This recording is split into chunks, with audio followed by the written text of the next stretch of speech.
Bienvenidos a Me Quiero Volver Chango Mundialista. Gracias por hacerme su cómplice para matar el tiempo en este día 4 de Mundial. Se me ha hecho lento, la verdad. Y eso que hoy ha sido un muy buen día, el mejor día. De lejos, ojalá muy pronto pueda decir, ¿se acuerdan cuando dije que el día 4 había sido el mejor?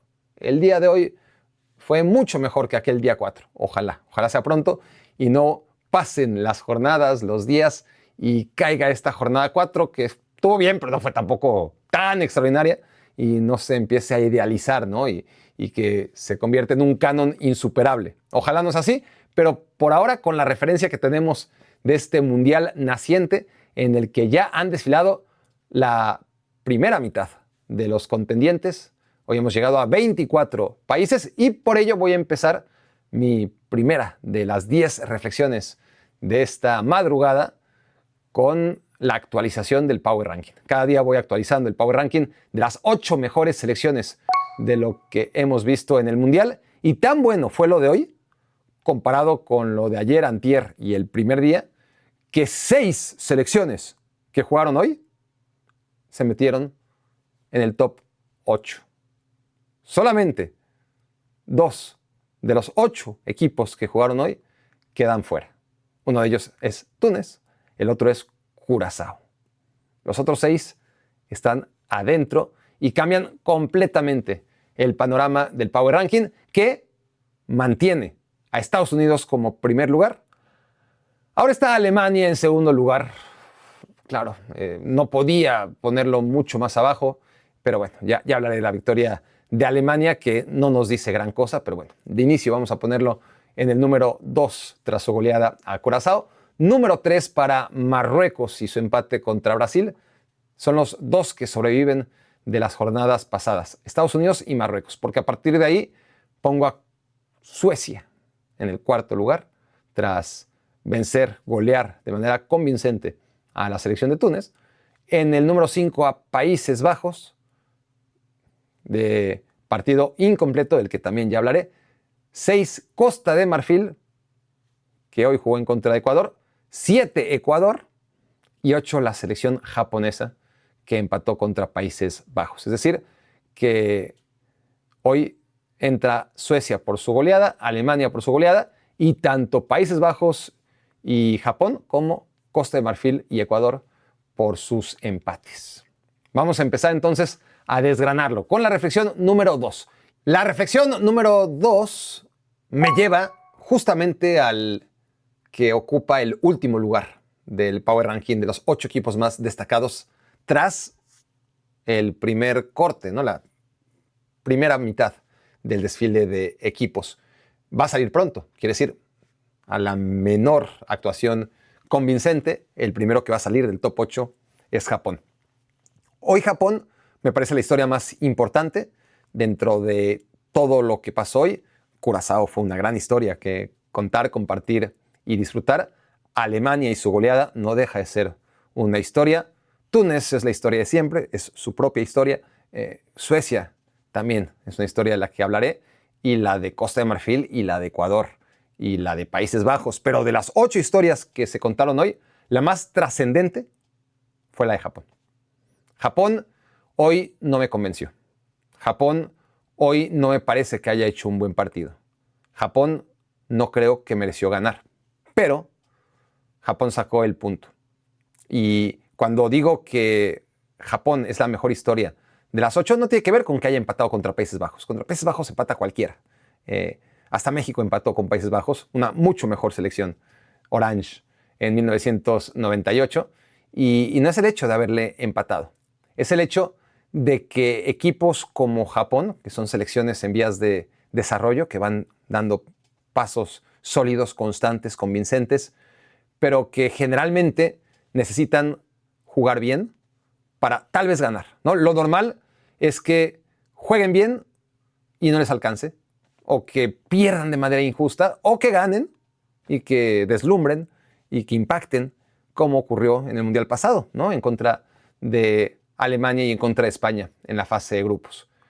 Pero generalmente son más bien las derrotas injustas las que marcan a estas selecciones, ¿no? El jugar bien y a pesar de todo perder contra Bélgica en 2018. Jugar bien y perder en penales contra Croacia en 2022.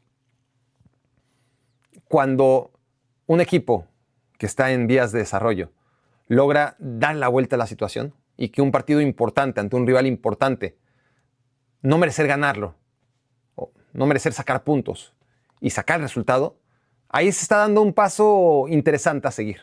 No voy a decir que es el paso definitivo, pero es un gran paso para Japón, el sin jugar de la manera que quisiera, siendo superado por el rival durante una buena parte del partido, una mayoritaria parte del partido, aún así sacar el resultado. Hoy Japón sale vivo de su partido en contra de Países Bajos, puede jugar mucho mejor, va a jugar mucho mejor, pero lo podrá hacer construyendo a partir de un punto necesario en un grupo complicado, muy complicado, donde está Suecia.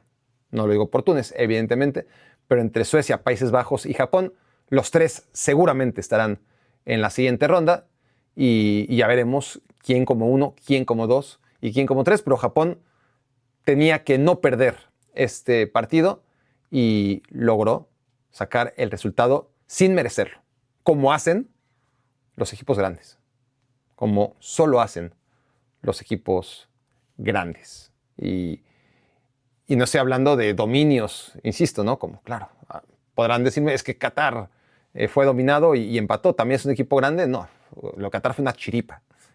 Cuando hablamos de un proceso, ¿no? y de un partido parejo como el de hoy, pero en donde fuiste dominado y donde has visto ya demasiadas pruebas de que a Japón le van faltando ciertas rayitas en ciertos requisitos para dar el siguiente paso, hoy en el requisito de grandeza y de ganar jugando mal, si lo reducimos mucho, hoy no juega mal, hoy no gana, pero, insisto, juega peor que el rival y saca el resultado, y eso lo acerca todavía más a la grandeza. Un partido que pierde sobre todo, o 2 puntos que pierde Países Bajos por lo de siempre, su entrenador. Y este puede ser en su momento Frank de Boer o Danny Blind o cualquiera. La realidad es que Países Bajos ha tenido muy poca visión a la hora de encontrar a sus entrenadores. Ha ido por nombres, por apellidos, y Ronald Koeman es lo de siempre. Lo hemos visto tantas veces, ¿no? Porque el equipo además juega bien de inicio. Fue una muy buena primera mitad. Se pone arriba de manera merecida, le empatan, vuelve a meter ese gol de manera convincente, merecida, jugando un partido de propuesta ofensiva, y luego, cuando mete el 2-1, ve la hora y dice, vamos para atrás. ¿Pero qué te pasa, güey? O sea, no, a Japón hay que atacarlo. No te defiendas contra Japón, no es buena idea. Además, Países Bajos, su especialidad, su ADN es atacar, no es defender. Claro que con Bert van Marwijk y con la evolución de Louis van Gaal, el equipo empezó a defender mejor de lo que históricamente hacía, ¿no? Tratando de cambiar su identidad para conseguir resultados que sigue sin conseguir. Pero bueno, ahí ha estado la selección neerlandesa sin ser tan espectacular en los últimos años, siendo muy competitiva en los mundiales. El hecho es que estás jugando contra Japón, estás dominando a Japón, güey, sigue haciéndolo, como hizo Estados Unidos en contra de Paraguay. Como hizo, no quiero poner otros ejemplos porque son selecciones menores, ¿no? Suecia contra Túnez, pero creo que el partido de Estados Unidos-Paraguay entre fuerzas similares es un buen ejemplo. Y no, lo que hace es echarse para atrás. No seas pendejo. Además, siempre le pasa a Ronald Koeman. Y claro, Japón se sintió cómodo, le diste la pelota, la iniciativa y sacó el empate. Una pena que Japón, yo siempre he sostenido que si a una selección no han de afectarle las bajas por lesión, es a Japón. Porque depende mucho más del colectivo, de una idea que ha ido abanderando y perfeccionando a través de los años, y no de jugadores puntuales. Pero sí que tiene un jugador que puede marcar diferencias. Mira, que la baja de Minamino no me preocupa, por más que haya hecho una buena temporada en el Mónaco antes de lesionarse. La baja de Wataru Endo no me preocupa, no jugó prácticamente minutos en el Liverpool, no era titular en la selección, por más que fuera el capitán. Y el que sí es una baja muy importante es la de Mitoma, el extremo izquierdo del Brighton. Habría sido maravilloso verlo hoy en contra de Dumfries. Nos perdimos de un duelo Mitoma contra Dumfries, sobre todo Dumfries saliendo de una lesión, creo que habría sufrido muchísimo al jugador del Brighton Hove Albion, que tristemente se lesionó en las últimas jornadas de la Premier League y que con eso baja un poquitito. Hoy me di cuenta, ¿no? Yo creía que no del todo, por lo menos, por lo que vengo sosteniendo de Japón. He de decir, quien no lo sepa, se lo informo, que yo cada 4 años estoy chingue con que Japón va a ser caballo negro. Y nunca latino. Pero lejos de bajarme del caballo y montarme en otro, me mantengo en él. Y no por necio, sino porque realmente veo cómo cabalga, cómo va avanzando, paso a pasito, aprendiendo el pasado.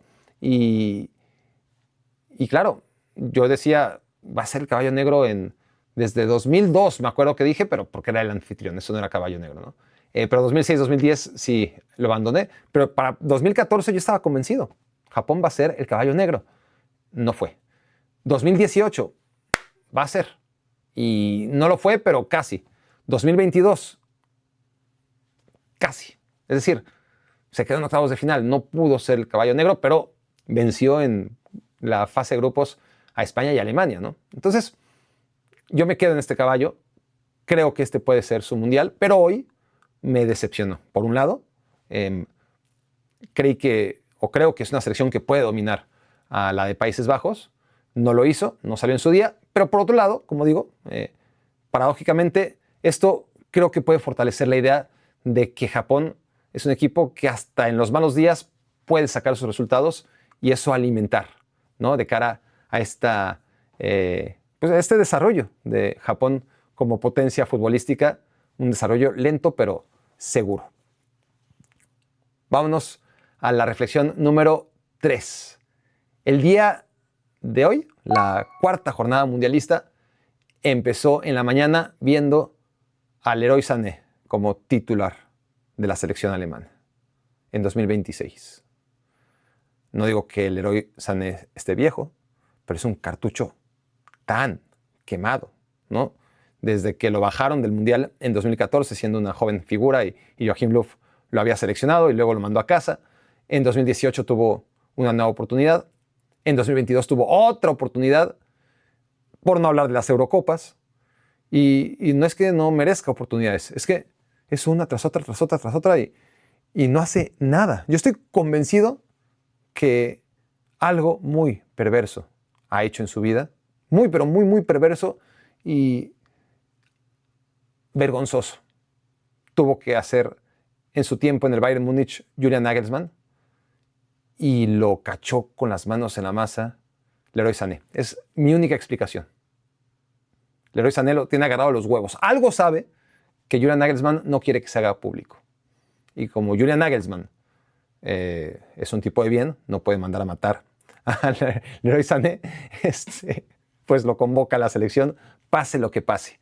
Una cosa es convocarlo, que ya me parecía terrible, honestamente, convocarlo en lugar de Adeyemi, por ejemplo.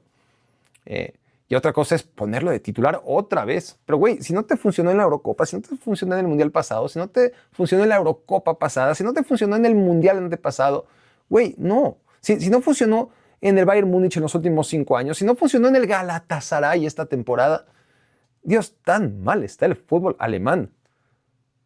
Digo, por lo menos una leyenda en la portería, ¿no? Aunque ya cada tiro que le hagan acabe en gol. Con Manuel Neuer, que a veces sale inspirado, no quiero ser injusto con él, pero hoy un gol evitable. Pero ahí sí, la verdad es que no les puedo decir que Baumann lo haría mejor. Es un tema, ¿no? Pero en Alemania sí hay futbolistas, aunque no sea una gran generación, aunque sea un momento difícil para el fútbol alemán, aunque yo haya puesto en mi Power Ranking inicial, en mis proyecciones de favoritos al Mundial, a Alemania en 9º, por debajo de Japón, no mames, Leroy Sané no puede ser titular. ¿Qué pasa, Nagelsmann? O sea, ¿qué haces? Y claro, gana 7-1 la selección alemana, sin pases, sin goles, ¿no? Debe ser muy frustrante para todos los jugadores del fantasy que tengan jugadores alemanes, ¿no? Porque proyectando bien que hoy podía meter a Alemania 7 goles y no recibir ninguno, pues recibe un gol y eso a todos los que apostaron por Neuer y por defensas ya dio madre, ¿no? Ya no multiplicaron sus puntos.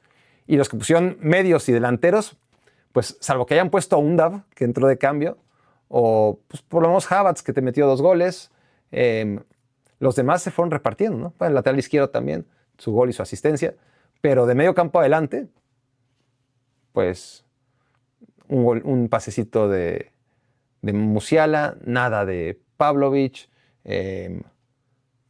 les digo, pues, los 2 goles de Kai Havertz por ahí sí, un pase de Florian Wirtz en 7 goles, y nada, pero nada del Leroy Sané. Reflexión número 4. No se puede analizar si Alemania está bien o está mal en función de Curazao. Como no se puede analizar si México está bien o mal o qué tan bien está en función de la prueba en contra de Sudáfrica. Hay un punto en el que tienes que rechazar sacar conclusiones. Porque si nos juntamos, ustedes, los 10 primeros que lleguen aquí a mi casa y hacemos un partido contra el que sea, el peor equipo de cualquier liga nos va a hacer buen partido. Por ahí hasta nos pinta la cara y no quiere decir que sea mérito de ellos, de mérito total nuestro, ¿no? Entonces, lo que les dije el otro día, al final el fútbol se trata de 2 cosas, ¿no? Jugar lo mejor posible y que el rival juegue menos bien que tú o peor que tú. Y en este caso, pues claramente no, me van a decir que Alemania, dirigido por Joachim Löw o por Hansi Flick, no hubiera ganado 7-1, no hubiera goleado, seguramente sí, ¿no? Entonces, no se pueden sacar conclusiones de esta victoria. Si acaso, sirve como parámetro, ¿no? Para decir, mira, para avergonzar aún más a Brasil. Pinche Brasil, no teníamos una referencia y ahora la tenemos. En casa, en semifinales, hizo lo mismo que Curazao. Curazao se vistió como Brasil, de hecho, ¿no? Invirtió los colores y recibió el mismo trato que recibió la selección brasileña en casa, en semifinales, en la Copa Mundial de Brasil 2014. Solo para eso, ¿no? Para la burla y para poner todavía más baja la referencia de Brasil. Ni siquiera podemos decir, bueno, Curazao perdió peor que Brasil. No. Curazao perdió exactamente igual que Brasil en el Mundial de 2014, con el atenuante de que no fue en casa, ¿verdad? Y de que no es un pentacampeón del mundo y que no eran semifinales. Pero todas las demás conclusiones, pues, son vacías en virtud de un rival que no es un parámetro. Ya tenemos la gran goleada del Mundial. Me temo que tendremos varias. Ojalá Cabo Verde en un grupo mucho menos complicado. Mañana tiene su gran prueba Cabo Verde. Yo confío en que no le metan 7 goles. Y ojalá sea la única goleada escandalosa, ¿no? Porque el tener tantos equipos multiplica las posibilidades de que tengamos este tipo de resultados. Alemania está casi siempre presente en ellos, también hay que decirlo, ¿no? Entonces, Alemania creo que puede perder incluso contra Ecuador y contra Costa de Marfil. No me sorprendería del todo. Y va a estar en 16avos de final gracias a la goleada de hoy. Aún si acaba sumando 3 puntos, es lo más probable. Pero lo que está claro es que aunque acabe con 9 puntos, que me parece improbable, y le acabe ganando tanto a Ecuador como a Costa de Marfil, Alemania ya no va a meter 7 goles y es generalmente el equipo que aprovecha y que no le importa, ¿no? Evidenciar la diferencia entre una selección y otra. Te metiste al Mundial, bienvenido, se trata de esto. No se anda la selección alemana con sentimientos ni poniendo el pie en el freno, ni dosificándose. Alemania te trata como a cualquiera. Eres Curazao, eres Brasil.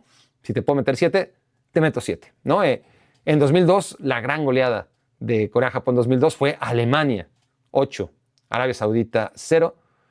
Luego, en 2006, fueron, pues creo que los 6 goles que le meterá Argentina a Serbia, pero si hablamos de goleadas que van más allá de los 6 goles, entonces estamos, o sea, que son realmente escandalosas. Yo creo que una goleada de 6 goles todavía, por ejemplo, en una liga, sí llama la atención, pero no es como algo insólito.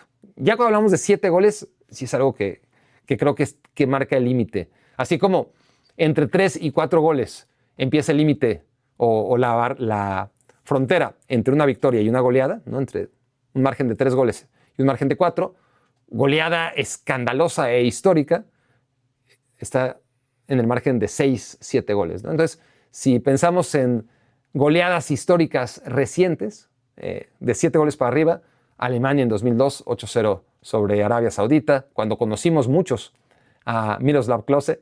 Luego en 2010, Portugal, que le gana 7-0 a Corea del Norte. Luego en 2014, otra vez aparece Alemania, ganándole 7-1 a la selección de Brasil.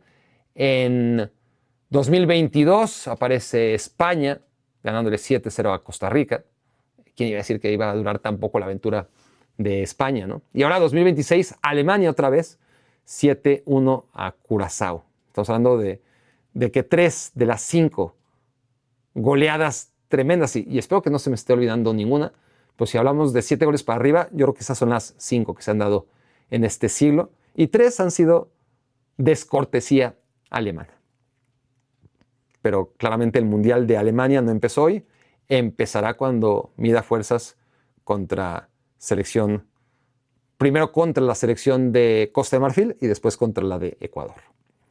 Reflexión número 5. Y esto me lleva a Ecuador, que vuelve a ser ese héroe trágico, ese equipo que realmente juega bien y ese equipo que al final el marcador no le hace justicia a lo que vimos en la cancha, aunque hay que matizar varias cosas sobre ese partido. Fue un encuentro en el que Ecuador hizo un muy buen primer tiempo y luego en el segundo tiempo Becasese pues arrugó, la verdad. Rehuyó al intercambio de golpes, era un partido que estaba dominando Ecuador, tuvo 2 remates al poste, en el segundo tiempo tuvo uno más, pero también ya Costa de Marfil tuvo el suyo y dejó crecer a Costa de Marfil en virtud de que dejó de atacarlo. Entonces fue un partido en el segundo tiempo todavía con emociones, pero con menos emociones y mucho más regulado por Ecuador. Paradójicamente, cambiando el guión para protegerse, como siempre digo, no hay nada más arriesgado en la vida que ser conservador, porque puedes perder de muchas cosas. Y hoy Ecuador quizás, nunca lo sabremos, pero mantiene el guión y gana el partido. Porque era mejor que Costa de Marfil, porque no habría de ganarlo. Pero se dio cuenta que así como podía ganarlo, podía perderlo, porque el fútbol es cabrón. ¿Y qué decide en el segundo tiempo? Regular. Dejar de atacar tanto. Que el partido sea más equilibrado siempre fue, pero el primer tiempo era de toma y daca. Mucho más regulado en el segundo tiempo. ¿Y cuál es la consecuencia? Que de todas formas pierde, ¿no? ¿Qué es lo peor que podía pasar en el otro escenario? Mantener el guión del primer tiempo, pues lo peor que podía pasar era perder. Y aquí te quedas sin nada. Sin el resultado, porque de todas formas perdiste, y sin saber qué hubiera pasado si el segundo tiempo lo intentas jugar como el primero. Y bueno, Ecuador tendrá nuevas oportunidades, tiene a Curazao en el grupo, eso, si Ecuador es capaz de golear, le acercará a la fase de 16avos de final. Contra Alemania creo que debe competir y competir muy bien y poder sacarse la espina del partido de hoy. Un partido totalmente condicionado por Jan Diomandé, futbolista de 19 años, del que he hablado yo mucho, bueno, no mucho, pero sí varias veces. Mi candidato a ser la revelación de esta Copa Mundial no me ha quedado mal en su primera aparición. Es un jugador eléctrico, es un jugador de una potencia tremenda, súper productivo. Hoy despedazó a Piero Hincapié en el 1 contra 1. Va a dar mucho de qué hablar. Bueno, ya está dando mucho de qué hablar el jugador del RB Leipzig. Y en mi once ideal, ese que voy a compartir cada jornada, pero cuando termine, hay 2 lugares asegurados. Ya veremos cómo asignamos los otros 9. No sé, Pulisic jugó 45 minutos muy buenos, Balogun metió 2 goles, fue muy bueno lo de Quiñones en la inauguración, pero Solamente para mí en el 11 hay 2 futbolistas inamovibles. De uno hablé ayer, que es Patrick Vich, el joven portero de Australia, al que conocimos haciendo 8 atajadas en su partido contra Turquía. Y hoy hay que agregar en el extremo izquierdo a Jan Diomande. Ya veremos cómo colocamos a los otros 9. Reflexión número 6. Y me quedo en el Ecuador contra Costa de Marfil, porque me pareció un buen partido. Me pareció un partido que, estando 0-0, yo veía y decía, este es el partido que, más allá de que hemos visto encuentros entretenidos, hay una cosa, y aquí hago un paréntesis, y creo que lo dije ayer también, pero qué diferencia los partidos de noche, los partidos de día. Los partidos con estadio techado, como el de Houston, y los partidos donde el estadio le dice, sol, atácame sin piedad, como el de Santa Clara, California. Hay una diferencia enorme y se palpa de inmediato, ¿no? Los mejores partidos han sido o bien en estadios cerrados o en horario nocturno. Y bueno, este partido no fue la excepción y fue un encuentro que a mí me pareció el más divertido de lo que llevamos de la Copa Mundial. Y eso que estuvo a punto de quedar 0-0, ¿no? Me arruinó mi reflexión, es decir, hoy, quedando 0-0, vimos el mejor partido del Mundial, lo que habría desatado cierta polémica, porque habrá quien diga, no, pues Marruecos-Brasil o Japón contra Países Bajos. Para mí, Brasil contra Marruecos fue de más a menos y nunca hubo un toma y daca. Hubo momentos dominados por Brasil, otros mayoritarios dominados por Marruecos, y al final sí una tendencia a contentarse con el empate, ¿no? De más a menos en cuanto a intensidad y ritmo e intercambio de golpes, condicionados también por un clima que no ayudó. Japón contra Países Bajos, el primer tiempo estuvo entretenido siendo considerados, estuvo entretenido, no más. El segundo tiempo fue muy bueno, pero fue de menos a más. Así como Marruecos-Brasil fue de más a menos, Japón-Países Bajos fue de menos a más. Turquía-Australia mantuvo un ritmo constante, y aunque ya dije que Ecuador decidió bajarle a la intensidad del toma y daca en la segunda mitad, de todas formas en el segundo tiempo hubo cosas, hubo emociones, hubo atajadas, hubo remates al poste, y finalmente cayó ese gol de Amad Diallo, entrando de cambio el futbolista del Manchester United, para castigar al héroe trágico que se ha vuelto Ecuador desde el Mundial pasado, en donde, jugando muy similar a hoy, perdió partidos que, cuando parecía ya amarrado su pase a octavos de final, pues se quedó fuera. Se quedó fuera tras haber tenido un gran partido inaugural en contra de Qatar, tras haber jugado muy bien en contra de Países Bajos y no tan bien en contra de Senegal. Ese último partido ya no fue tan bueno, pero en general la sensación es, Ecuador jugó muy bien el Mundial y se quedó fuera. Fue definitivamente, junto a Canadá, el mejor, y por encima de Canadá, el mejor de los equipos que no clasificaron a una Copa Mundial, en donde todavía la mitad no clasificaba.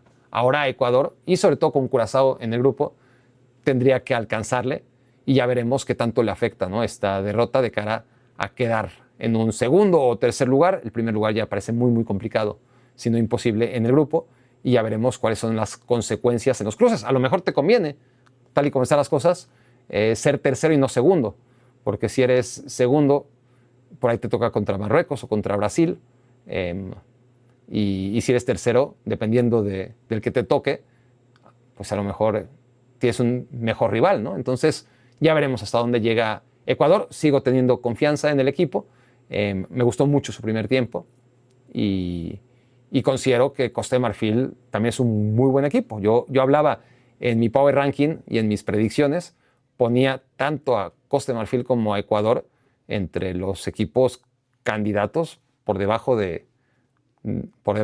de Marruecos y de Japón, como los máximos candidatos a ser caballo negro, por encima de Senegal, por ejemplo. Y de hecho comenté que para mí ni Marruecos ni Noruega iban a llegar a octavos de final, ni mucho menos Senegal, y que estos dos sí, que estos dos, dependiendo de los cruces, sí que los veía en octavos de final, y hoy respaldo esa opinión, o ellos hacen que mi opinión se vea validada. Me gustó lo que vi en la cancha, un partido de poder a poder. No son dos equipos de superélite, pero son dos buenos equipos que creo que me dieron el mejor partido del Mundial. Mención honorífica para Turquía-Australia, porque fue muy divertido, pero fue otra clase de diversión, ¿no? Fue diversión nocturna, o de madrugada, por lo menos aquí en el este de los Estados Unidos.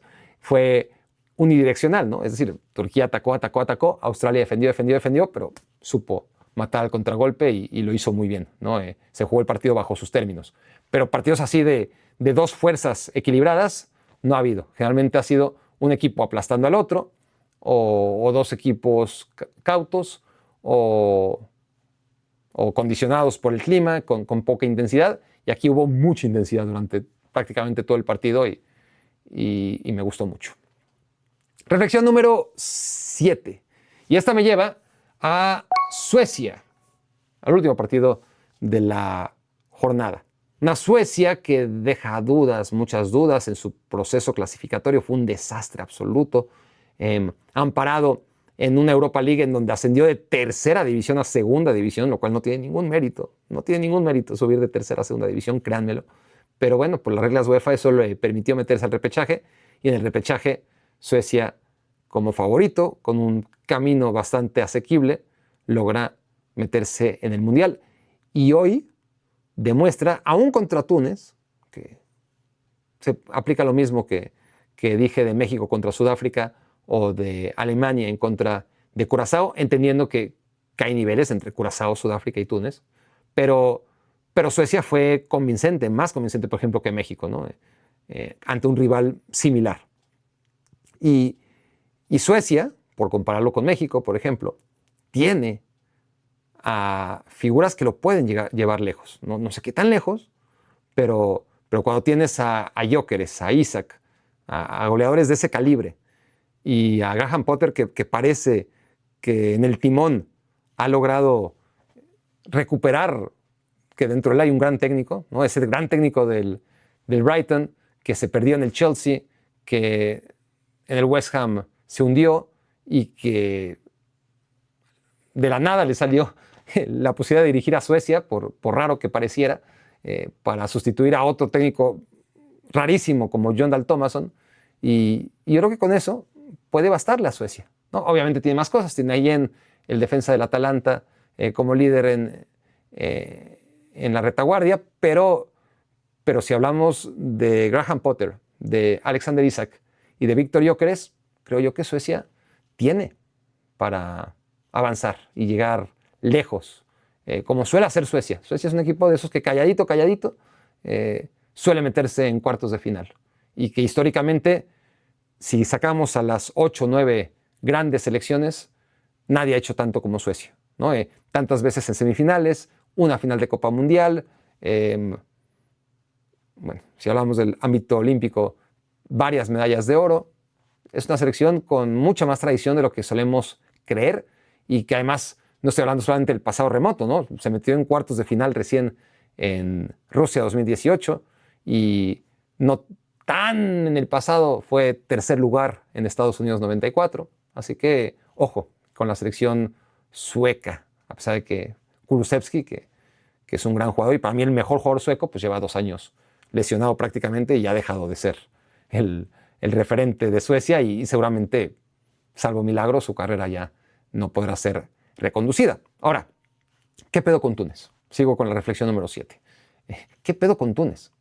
Lo decía ayer, lo anunciaba y sin ningún riesgo, ¿no? Es que nada memorable, nunca nos regala un jugador, una jugada, un momento, algo para recordar. Nada.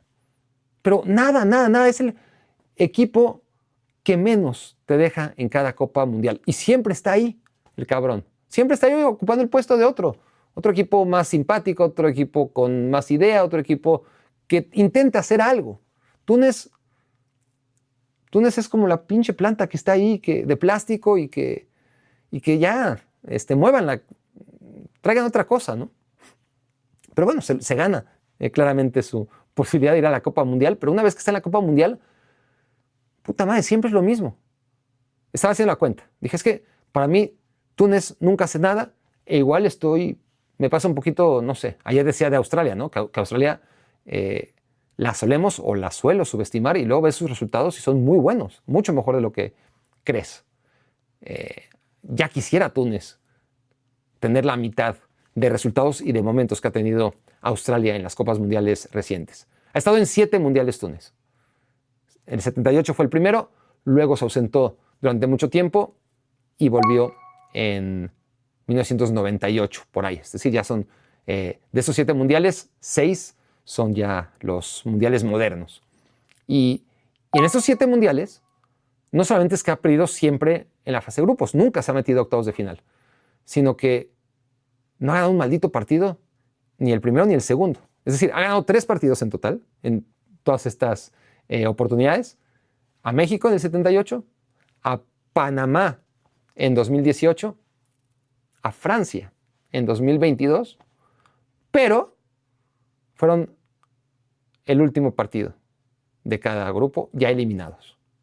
Contra México ambos estaban eliminados y ambos eran grotescos y simplemente México fue más grotesco que Túnez. Contra Panamá en Rusia ambos estaban eliminados y Panamá en su debut no pudo contra la experiencia de Túnez. Y lo de Francia fue tan poco memorable que fue hace nada y yo ya ni me acordaba. ¿Y qué pasó? Pues claro, Francia jugó con suplentes, ya era líder de grupo, pasara lo que pasara.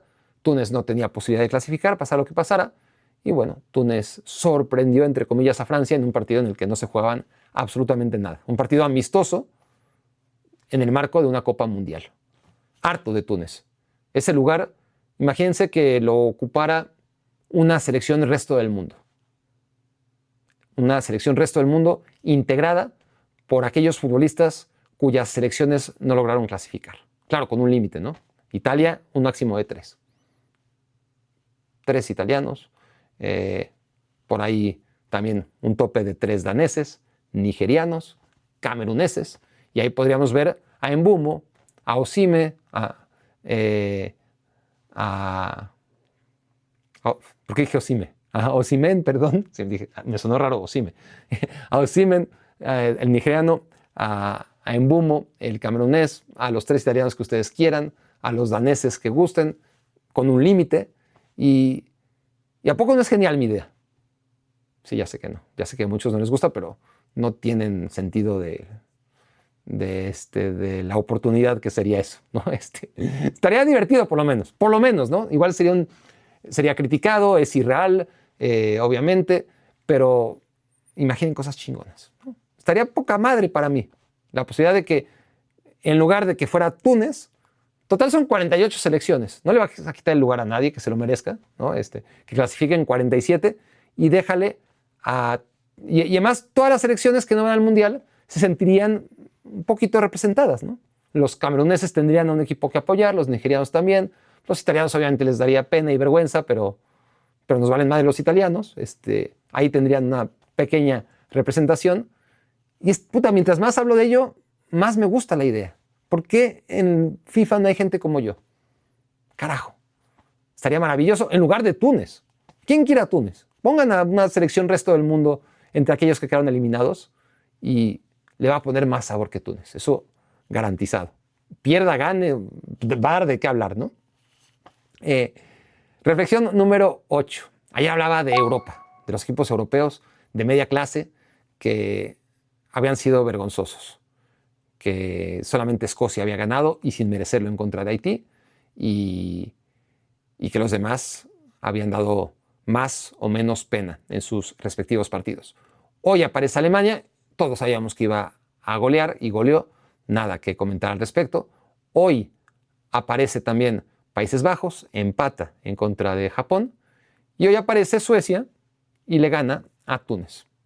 Ahora hay que hablar de los equipos sudamericanos. No podemos tapar el sol con un dedo. Solamente han jugado 3, faltan 3. Vamos a ver qué tal Colombia. Muchas dudas con Colombia.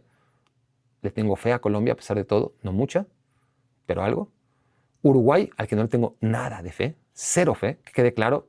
grabado desde ahora, día 4, antes de que empiece su andar la selección uruguaya. Me parece a mí la selección con menos posibilidades de Sudamérica. Y Argentina, pues no sé, de Argentina ya veremos qué pasa.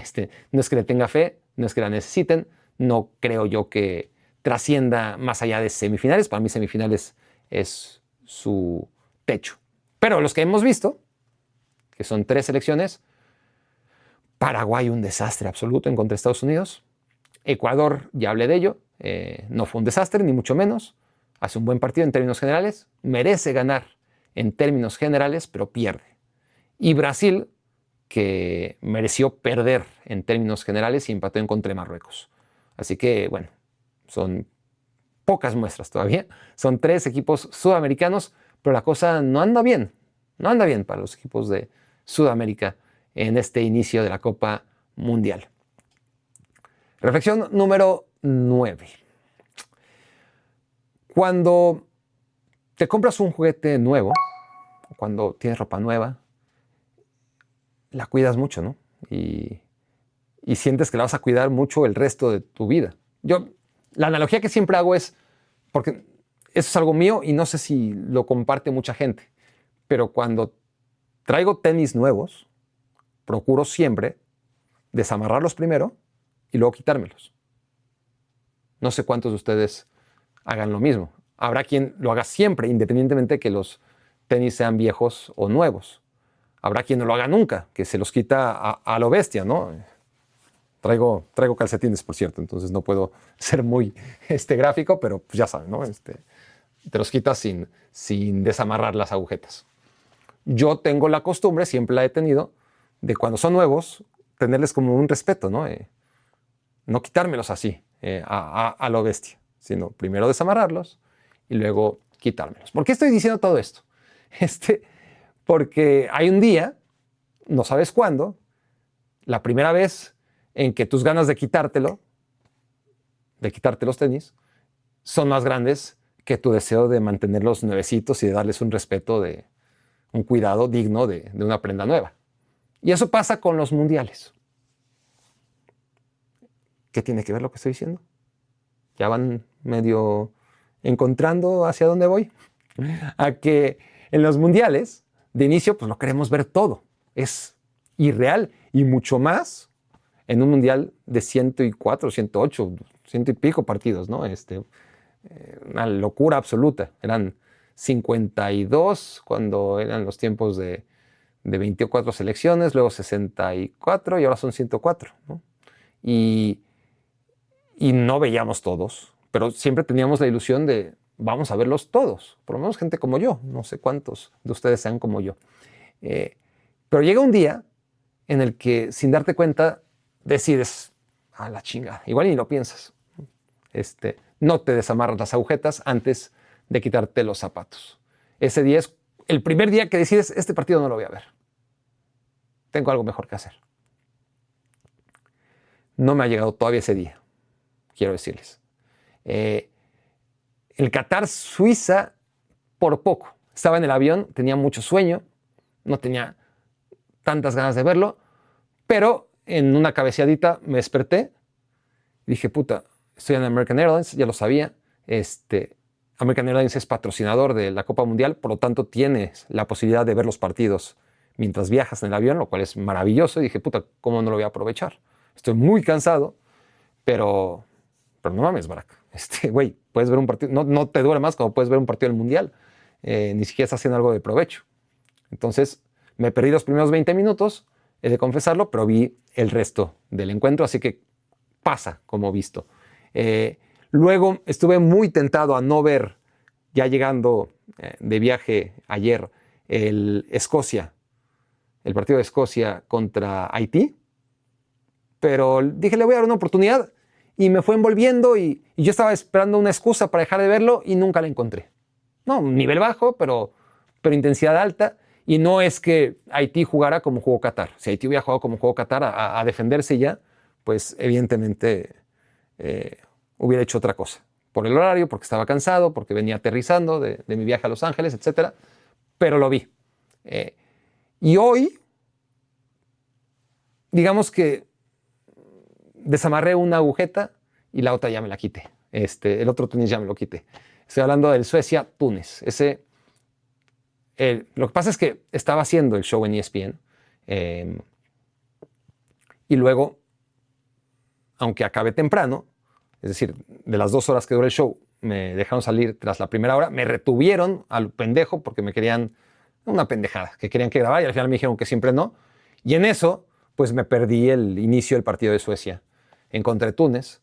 Y en el coche, pues lo puse en la televisión, pero soy un conductor responsable, solo lo venía escuchando. Y el segundo tiempo lo medio monitoreé. Sí, lo estuve monitoreando, ¿no? Para no perderme de las cositas que iban pasando. Pero creo, no sé si pasa o no pasa. Es decir, no sé si puedo decir que ha llegado al cuarto día el primer partido que no he visto, porque sí lo medio vi. Entonces, bueno, estén pendientes. Ya veremos cuando llega el primer día que diga, de este partido, ¿saben qué? No vi nada. O vi muy poco, o no me interesó, o oficialmente necesitaba un partido sin verlo. Ya llegará, obviamente. De hecho, hay una ronda, la tercera ronda, en la que los partidos se juegan a la misma hora y tienes que decidir qué partido no ver, qué partido ver menos. Pero bueno, a lo que veo es que apenas van 4 días de Mundial y estoy con toda mi pasión ya avecinando la hora en que no voy a ver un partido. Y les digo que Irán contra Nueva Zelanda es un gran candidato a ser el primer partido que no vea ni madres.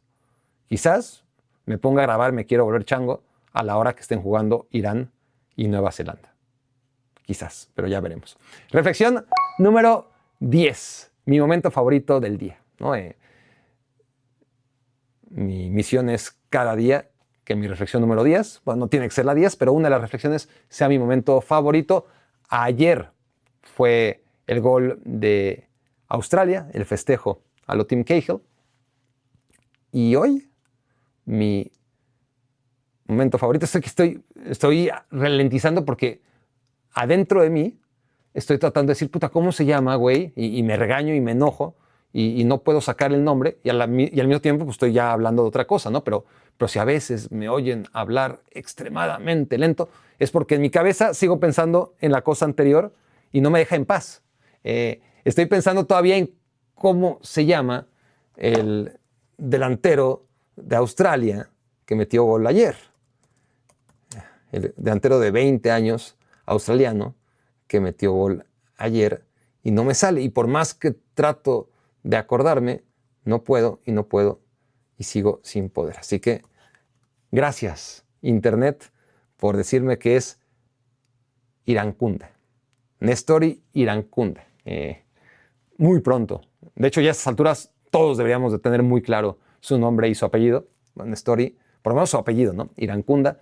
Este fue mi momento de ayer, cuando festejó a lo Tim Cahill como boxeador pegándole a la banderita de córner. Mi momento favorito de hoy fue ver a Dick Advocaat, al veterano seleccionado de Curazao, a sus 78 años, llorando en los himnos, a moco suelto. Fue muy bonito, es el técnico más veterano del Mundial. Se enfrentaba, por cierto, a Julian Nagelsmann de 38 años, 40 años más grande. Dick Advocaat le lleva más del doble. Hace 10 años le llevaba el triple, ¿no? Entonces, fue un momento bonito, ¿no? Los himnos que, por cierto, no he hablado de los himnos, no me he quejado. A la gente dice que le gusta mucho ver a todos. A mí no me gusta. Perdonen, llámenme clasista. Yo quiero ver a los 11 que van a jugar. Quiero irlos calando, ¿no? No me gusta tanto ver las alineaciones como ver a los jugadores cantando el himno. Y ahí enterarme de quién va a jugar. Cuando los veo a todos, me da hueva. Si estuviera Italia, estaría bien, ¿no? Porque si 11 güeyes gritando a todo pulmón es interesante, ver a 26 debería ser un espectáculo digno, ¿no? Ese espectáculo que Italia ya no puede dar en la cancha, por lo menos nos lo daría en los himnos y eso ya no ha pasado más que en las Eurocopas. Entonces, con 26 güeyes ahí, todos los convocados, estaría bueno. Pero como no está Italia, no está bueno. Pero bueno, a lo que iba es que mi momento fue que una vez que enfocan al técnico de Curazao, al neerlandés Dick Advocaat, y está llorando, muy sensible. La gente grande también ya se hace sensible, ¿no? Gran trabajo de clasificar esta selección a los 78 años. Renunció a principios de año, dejó a la selección porque tuvo un problema familiar. Le convencieron para regresar.